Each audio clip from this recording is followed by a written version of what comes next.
It has been 8 years since Lisa Torry Smith was hit and killed by a driver while walking her nephew to school. The driver was never charged, but the accident led to a new state law aimed at holding drivers accountable when they hit pedestrians in crosswalks. However, despite the law, some families tell Trace and Bragg justice is still out of reach.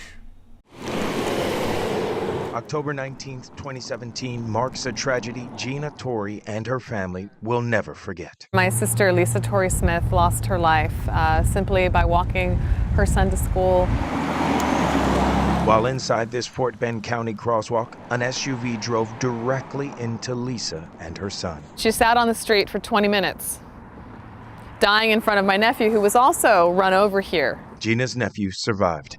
As for the driver behind the wheel of the SUV, this woman was allowed to get back into her car and live her life. The driver never faced charges, eventually only receiving a traffic citation. What was the gray area that made it difficult to prosecute a lot of these cases? The law was too generic. Brian Middleton was sworn in as the Fort Bend County DA in 2019. I came up with the idea of drafting the Lisa Torry Smith Act to give a framework. The act passed the Texas legislature and was signed into law in 2021. Middleton tells me the Lisa Torry Smith Act makes it clear if a driver hits a pedestrian in a crosswalk causing bodily injury, it's now a crime. Currently, if there's serious bodily injury, including death, it can be charged as a state jail felony, which is 6 months to 2 years in a state jail facility, and a $10,000 fine. Middleton adds the Lisa Torry Smith Act has led to charges in Fort Bend County.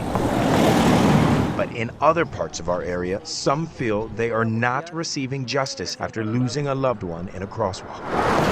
My question was, why would they let him go? Carla Molina tragically lost her 2-year-old son, Emmanuel Sebastian Molina, when a driver hit and killed him and did not face charges. My son was a lovely baby. He was just got taken away a split of a second.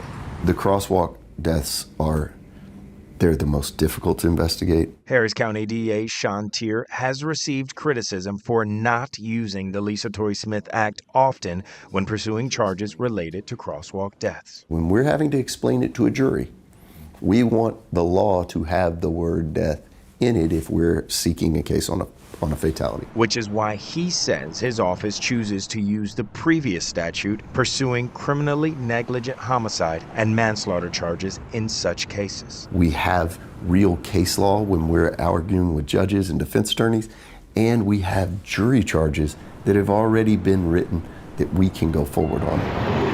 Teare says his office does use the Lisa Torry Smith Act in pursuing charges not involving deaths. But the question still remains, how often is that legal strategy leading to charges? I asked the DA and his office that question, and they were unable to provide an answer. Their records department tells me currently they don't track whether a crime occurred in a crosswalk. In Houston, I'm Trace and Bragg.